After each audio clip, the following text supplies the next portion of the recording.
As the wind erodes and the water corrodes, altering everything we think we know, but we don't. It's all temporary, and it used to, but now the thought doesn't scare me or keep my feet from following one after another until I slumber. Then my mind, not my feet, wander and dream of people and places I'll never see again. I've mended as much mental anguish as I can, and now I try to use this language to take these thoughts from my head to my pen. Cause though I don't speak of my dead friends or the circumstances, often the blow never softens or yields.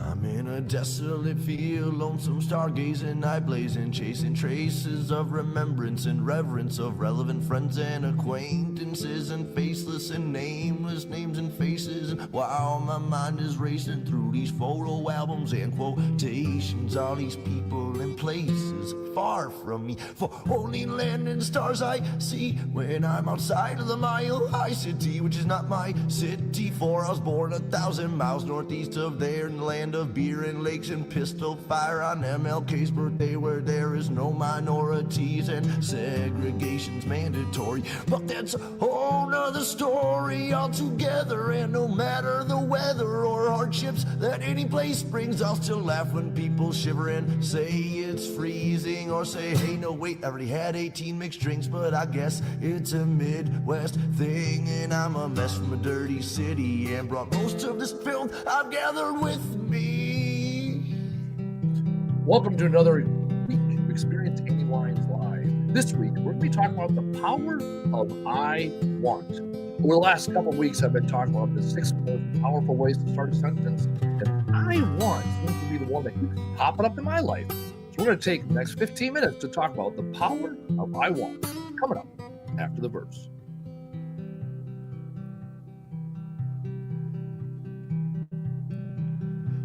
My work labors on as lovers sleep in each other's arms, remaining calm and collect. I begin my self-reflection process of redemption. Honestly, I don't know where this road leads, or if I'm even going. Could be rowing upstream, or worse, chasing my dreams to the peak, to finally be somebody doing something with what I have, rather than saying again and again that I can't and I won't anymore from this day forward. Cause Lord knows the past is set in stone, the present is yours to mold and to use for future uses. I know I'm a nuisance, I'm told, except neither young nor giant nor gnome. I don't sleep on these streets usually, though I've made thrones of my own. I don't sit well with idle hands, though don't know what to do when I'm home all alone. I'm a menace thrown from society, and as it lies to me, I'll smile silently as others do as they please. I am watching and listening, and I'm grinning all the while, 'cause sometimes all you can really do is smile. So as the work labors on, I'll keep on singing my songs, and this day's never done. We just keep on spinning around that sun, and well, through all these miles and trials, all I've learned to do is smile. Is to smile.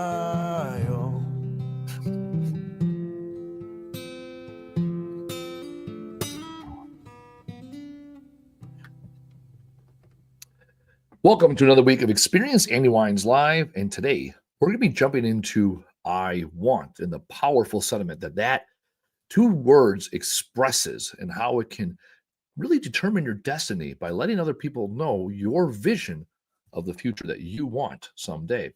First and foremost, always though, we will start with a moment of gratitude. This week, I want to thank my girlfriend's parents, Sue and Jim Deal. Sue and I started dating my girlfriend a couple months ago. I met her parents very early in our relationship. It was very important for both of us that we met each other's parents and our families are involved. And over the weekend, I stopped by their house with my daughter, without Jenna, my girlfriend, there. And we had a great visit. We spent about 3 hours. They are grandparents as far to their grandkids to the upteenth, spoiling them, giving my daughter donuts and going out and spending time with the cats and hanging out. in the yard and they live out on a farm. And so it was all things that I remembered growing up as a kid visiting my grandparents that my daughter now gets to experience. And I thought this through. In my book, I read about the word miss. So for the last 20 years, I've always gotten the word miss out of my vernaculars, because miss focuses on the past. It focuses on this victimhood of what you had that you lost. And when I read about in my book, I think about the things that you yearn for. Right? You might say, now I miss. Well, now what do you yearn for? And where do you get more of that? I grew up with grandparents. They were my world. My grandmother, the most important person to me. I have a tattoo of a cardinal on my chest in dedication to her, so I consistently remind myself of the love that she shared. And the goal is, how do I find that in today's world? How do I become that love, or how do I find that love? And in that moment, I reflect back on the weekend. My daughter got to experience what it's like to go on the farm and hang out with the cats and hang out with a set of grandparents. Now, my mom and dad have been great to my daughter, and they fill her with love, and we have our experiences. And now she has another set of grandparents to love on her. And for me, it was great to sit and visit. I remember as an adult going to my grandparents' house on Saturday or Sunday afternoons with no agenda, merely to come there, break bread, and visit. And that was something we always talked about, that word visit. We're going to visit for a while. And I realized I've lost that with my grandparents. Very infrequent do I go somewhere to sit and chat with somebody. And we sat for 3 hours and got to know each other. We talked about everything from religion to politics and everything in between and what matters to us. And we got to know each other as adults. So I really cherish those moments, and I really appreciate that time and the time they gave to me and the time they gave to my daughter. And so the key there is to think about things you're yearning for in this world, and either create those opportunities yourself or seek out that love in somebody else. All right, let's pay the bills. Keynote speaking, that's what I love doing. I love being on stages. So for those of you that have companies or organizations that are looking for an infusion of courage, I've gotten away from the word empower, and now I'm really onto the word encourage. Because when I reach out to people, when I have conversations, it's not a motivation and it's not power. It's courage is what people leave with. So I encourage them to find that within themselves to become the person they want to become. And so that's what I realized about myself this last week. No longer about empowerment, it's about encouragement, so that they can find the courage. 80% of Americans live somewhere between anger and fear. Only 20% of people live a life of courage. And so that's what I do in my practice. I take people from a fear-based mindset, fear of the unknown, fear of failure, fear of success. And I encourage them to find it within themselves, to take the leap, take the step, write down the goal, start to live out the dream they want. And that transitions very smoothly into what we're talking about today. I want. In the book, The Four Agreements is a great book. It talks about the domestication of man and how your preachers and teachers and parents over time put all this on you and domesticate you. So therefore you're following in what their footsteps are. In reality, you were born perfect the day you were born. And over time, eventually you start to shed all these ideals other people put on you. Thought about this. When you ask a kid a question, they'll always let you know what they want. I want to go to the playground. I want to eat my candy. I don't want to go to bed, right? They'll let you know very clear and obvious what they want. And then you get domesticated and domesticated and domesticated. And people say, no, no, no. There was a study done years ago where a lot of parents say no 20 times for every one yes, because kids are habitually asking for what they want. And then we become adults and we forget to ask for what we want. We forget to ask the world. We forget to ask ourselves, what do I want? We focus on the can't, the won't, the don't. 3 words that do not serve us. We focus on these limiting self-beliefs because someone said we can't have what we want. And I've said it for years. I only do what I want. For years, I said I do what I want. And that was me kind of puffing my chest up. And now I say I only do what I want. In the book, 10X is easier than 2X, Dan Sullivan talks about why your wants are greater than your needs. When you focus on your wants, your needs seem to dissipate because you've already covered that base. And now you're going after that next level of achievement. How do you succeed beyond the basics? And it's all about that growth mindset, going after that next thing, the thing that you want. And so people will say things like, oh, I don't want to be late, or I can't do this, or I won't do that. And it's like, well, what do you want? ultimately, what is it your end state you desire? Because people get flustered up with the day to day and not what they actually desire. I had a conversation recently with a family member that brought something forward that he didn't like that I said. I said a few things. He didn't care for those things. And so he said, "Hey, I didn't like those things. They made me feel some sort of way. And I didn't appreciate that." I said, "Okay, what do you want me to say moving forward?" Didn't have an answer. And so we went around in a circle. And I asked the same question: "What do you want me to do?" Went around in a circle. "What do you want me to say?" Went around in a circle. "What do you want me to do?" Went around in a circle. It took 6 or 7 iterations of that before we finally got to what he actually truly wanted. Because he was apprehensive. He said what he didn't want me to do, or, "Well, I kind of like this, but I don't like that." Okay. And eventually, when I continually asked the question, "What do you want?" we got to the want, because we focus on that end state. You can all start at the beginning state of, "Hey, you said this or you did this. I didn't like that." Okay, there's where we started. This is the kill zone. Let's get out of the kill zone. Okay, now we're out of the kill zone. Instead of just being anywhere, right? 360 degrees gets you out of the kill zone. In the military, that serves you. Well, now that we're out of the kill zone, we can take a second, we can breathe, we can look around. What is it you want? Where are we going? Because when all you're doing is running away from what you don't like, you're never going to be running to what you do like, what you do want, what you do desire. Focus on the I want. And this is different language, though, than I can't or I won't. I dated a woman for a long time, and she said, "I don't want to be late." Okay, we're going to a thing. I don't want to be late. Okay. Well, what does that look like? Well, I don't want to be rushed. Okay, you don't want to be late. You don't want to be rushed. What do you want? Right? Tell me, what time do you want to show up? What time do you want to start getting ready? How long do you want to get ready for? What do you want to bring in the car? And now all of a sudden you start painting a picture of optimism and hope and what you want versus what you don't want. The challenge is most adults can tell you what they don't like and they don't want. And yet, when you ask them to be vulnerable and say, "Well, what is it you want?" the narrative really starts changing. You can say, "Hey, I don't want to be late." Okay, well, what do you want? And this goes to my girlfriend Jenna and I. We went out this last weekend. And I said, "Hey, this is the time we're going out." And I said, "Okay, this is the time we're going out." She goes, "I want 15 minutes to get ready." Okay, we can do that. 15 minutes. Very clear and concise. It's a SMART goal. Singular, measurable, obtainable, relevant, time bound. Hits all 5 things. I want 15 minutes to get ready. From the time I get off before we leave, 15 minutes. Okay. So now the target of being on time is insignificant. It's about what you want. Because of the chance she gets off of work late, and then she has less than 15 minutes. She can get off work early and she has more than 15 minutes available. It doesn't matter. The 15 minutes was the key. So now being in the next place on time is less significant. Saying, "I don't want to be rushed." Well, what is rush to you? Rush to me is 10 minutes. Some other people, it's an hour. What is it you want? I want this amount of time to get ready.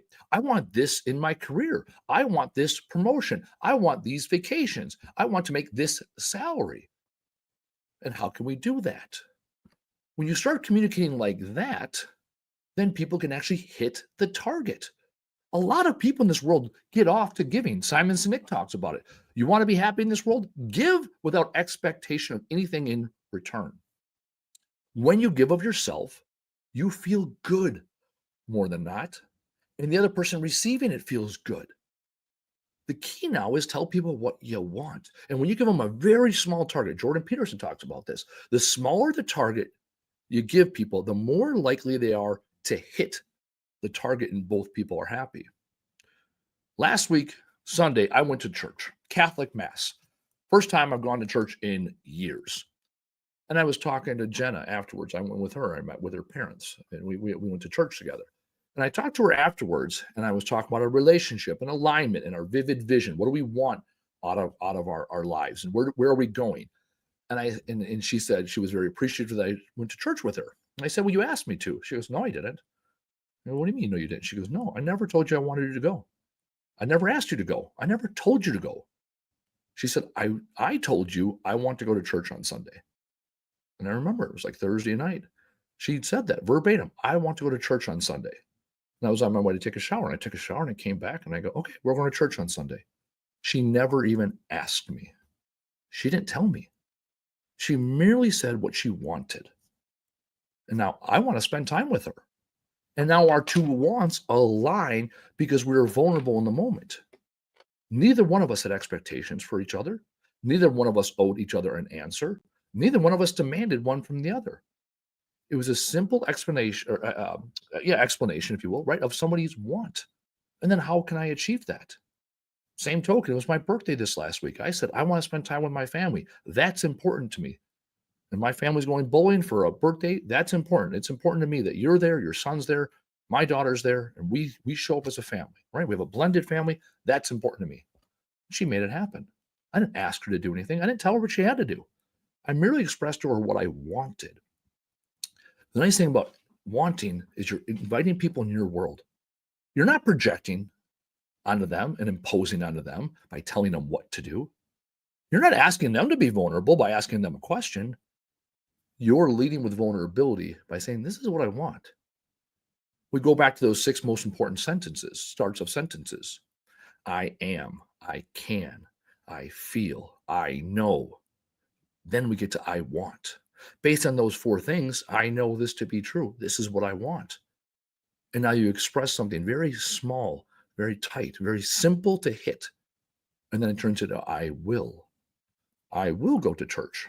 Jenna will make arrangements to have her son so we can go to a birthday party together. And it began with the I want. The inverse of this is people that dance. I got a phone call yesterday. One of our vendors, or not our vendor, but a person that wants to be a vendor for us. He wants to call on me for my insurance. He wants to sell me a product. He never told me that. He asked me, hey, is your business partner running the day-to-day? I said, yes. He said, is your business partner able to fire and hire vendors? I said, he is. He said, is your business partner hiring and firing and actually making decisions? I said, he is. He goes, what are you guys doing with your insurance? I said, you'd have to talk to my business partner. He's in charge of that. He asked every question there was, 10 different questions, used up a bunch of my time and inventory for the day. And instead of saying, hey, I want to be your insurance broker for the year, what does it take to make that happen? We would have got right to it. And then I could have said, hey, this is the process steps to do that. They never said that. No, I'm assuming, I think he knows what he wants. I thought he was calling me because it was my birthday. Well, that was his initial, hey, Andy, happy birthday. Oh, by the way, let me talk shit about your business partner. He was leading with his vulnerabilities, his insecurities, his victim mindset, instead of being the victor and being proud and asking and merely stating, what does he want? By doing that, you're making a very clear and concise conversation for the person you're talking to. My challenge for you this week, take the time to reflect so you know that I am, I can, I feel, I know. Get to that point. In the real time, let people know what you want. Start by telling yourself, this is what I want. When you make that boundary, you will start to see very clearly what actions and activities, what people serve your want. Last story, earlier today, I was having a conversation with our marketing person. She's new to our company. And she was talking about, well, is this good or bad? She was talking about a situation. I said, it doesn't matter if it's good or bad. She was talking about the way that I operate, very clear, very direct. Is it good or bad? I said, it's not a question of good or bad. That's subjective.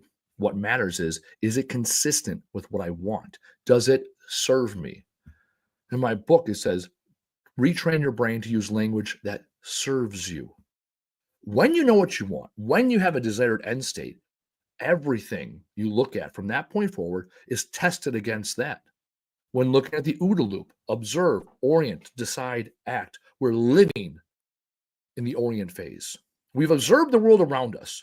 We orient to ourselves. Here's the opportunity. Is this consistent with what I want?